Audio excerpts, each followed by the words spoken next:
परम पूज्य ज्योतिष पीठाधीश्वर एवं द्वारका शारदा पीठाधीश्वर जगत गुरु शंकराचार्य पूज्यपाद स्वामी स्वरूपानंद सरस्वती जी महाराज की ओर से आदिष्ट होकर के हम प्रकट हुए आदि विश्वेश्वर की पूजा के लिए 100 करोड़ सनातन धर्मियों और अपने आचार्य की ओर से आए थे।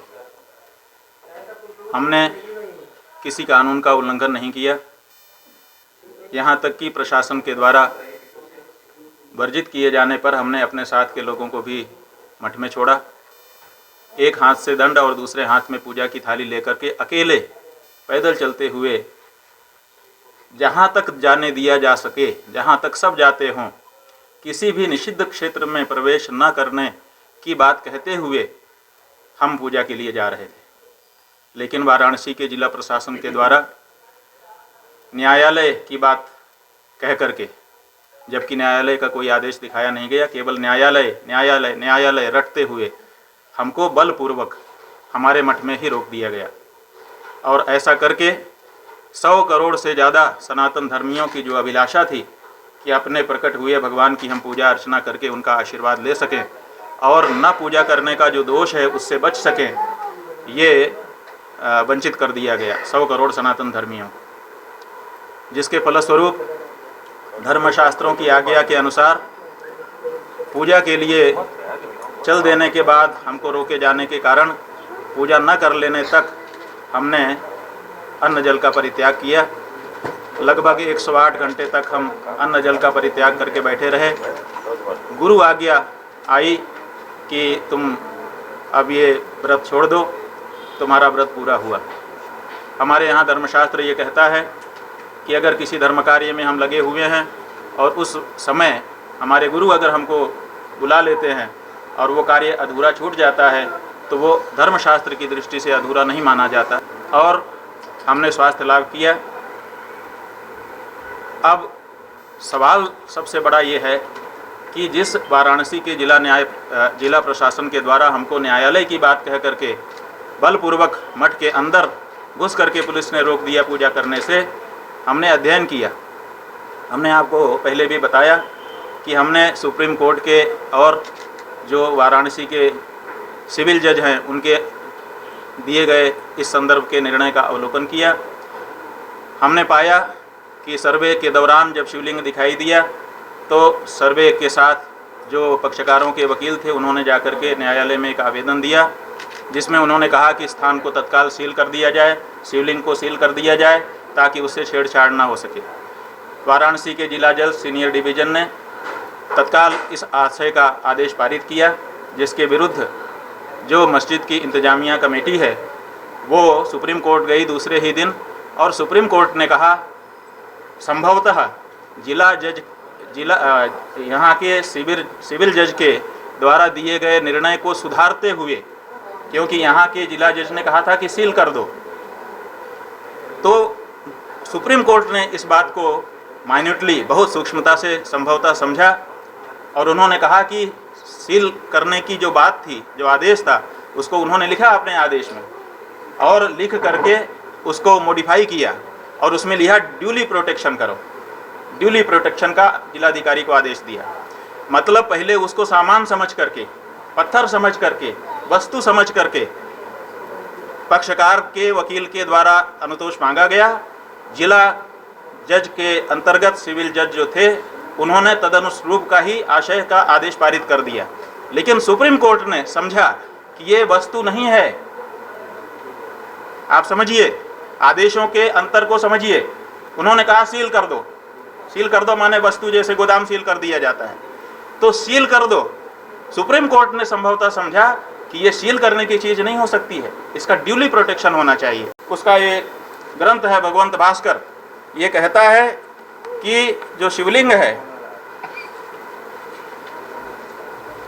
वो कैसे सुस्थित और दुस्थित माना जाएगा। ये देखिए, पूजाधिभिश्च संयुक्तम जीर्णाद्यमपि सुस्थितम पूजया रहितम यत्तद अदुष्टमपि दुस्थितम। इसका मतलब है कि जो जीर्णादि हो, माने बहुत पुराना हो गया हो, एकदम पुराना दिख रहा हो, टूटा सा लग रहा हो, भग्न जीर्ण सा दिख रहा हो, फिर भी पूजादि से अगर संयुक्त है तो वो सुस्थित माना जाएगा। और पूजया रहितम यत्, जो पूजा से रहित है वो अदुष्टम, बिल्कुल दूषित ना हो, एकदम साफ सुथरा चिकन दिखाई दे रहा हो, लेकिन पूजा उसमें अगर ना हो रही हो तो वो शिवलिंग दुस्थित माना जाएगा। तो संरक्षण का मतलब है सुस्थित रहना, और सुस्थित रहने का मतलब है पूजा होना।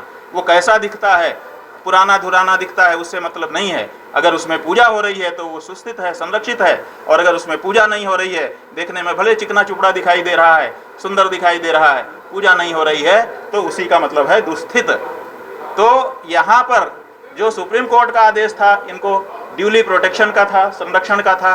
संरक्षण का मतलब सुस्थित होता है, और सुस्थित का मतलब अपने धर्मशास्त्र के अनुसार हमने आपको अभी दिखाया, पूजा से संयुक्त होना। बिना पूजा से संयुक्त हुए कितना ही चिकना चुपड़ा दिखाई दे शिवलिंग मूर्ति, वो दुस्थित मानी जाएगी, वो सुस्थित नहीं मानी जाएगी।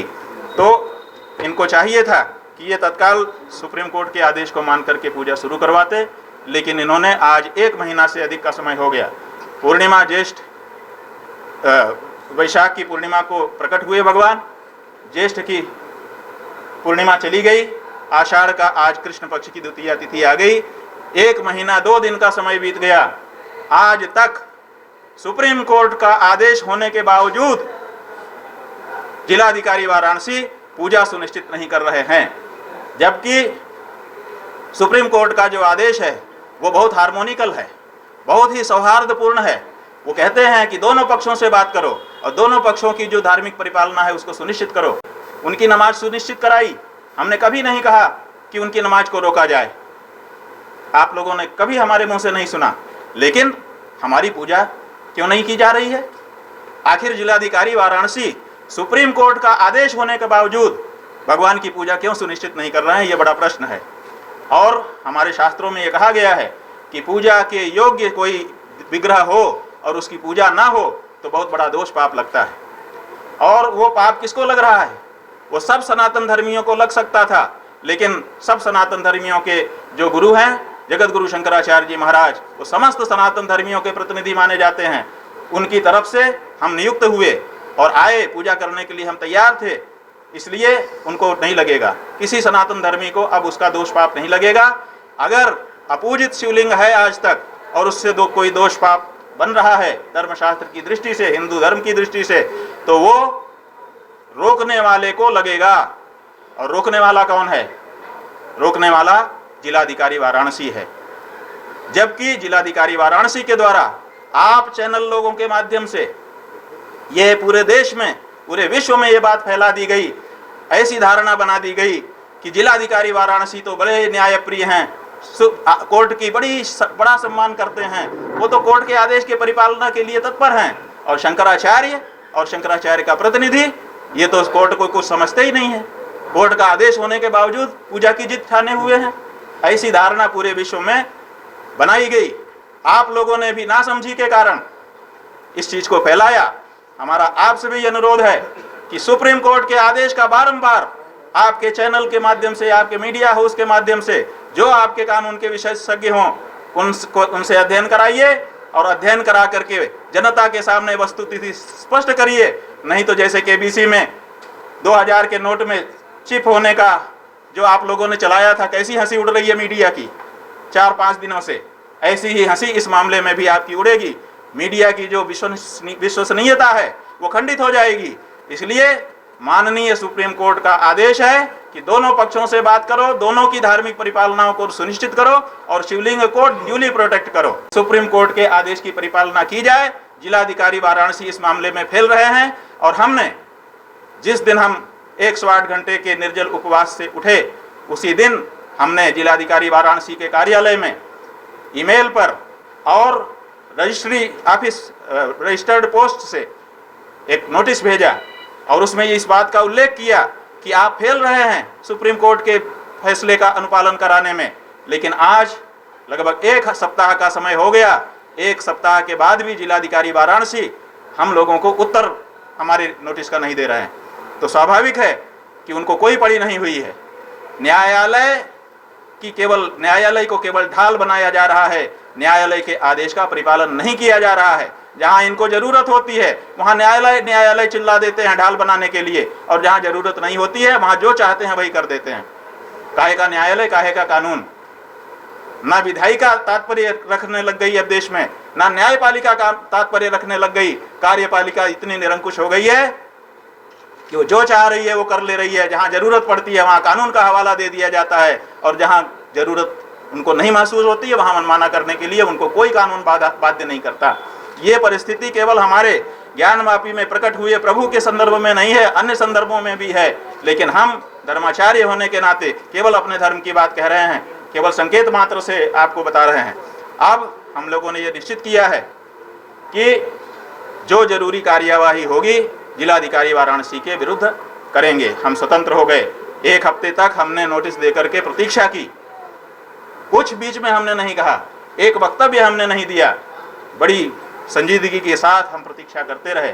अब जो भी इसके बाद की कार्यवाही बनती है उसको करने में हम आज से स्वतंत्र हो रहे हैं। और दूसरे, भगवान की जो पूजा है उसके बारे में हम लोगों ने तय किया है कि प्रतीक पूजा आरंभ रहेगी।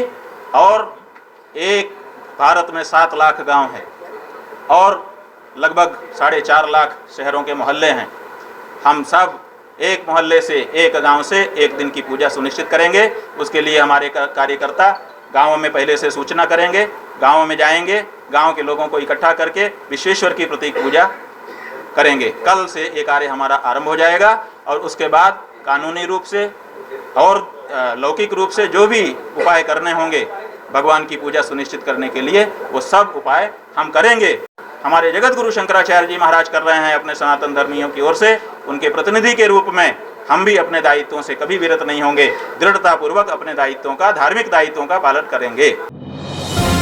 डिजिटल इंडिया का digital new platform live VNS पिछले 7 वर्षों से बनारस की सेवा में। पाइए बनारस के कोने कोने की खबर निष्पक्षता के साथ। लाइव VNS से बनारस की ताज़ा तरीन खबरों के लिए प्ले स्टोर से डाउनलोड कीजिए लाइव VNS ऐप या फॉलो कीजिए लाइव VNS को सोशल मीडिया पर।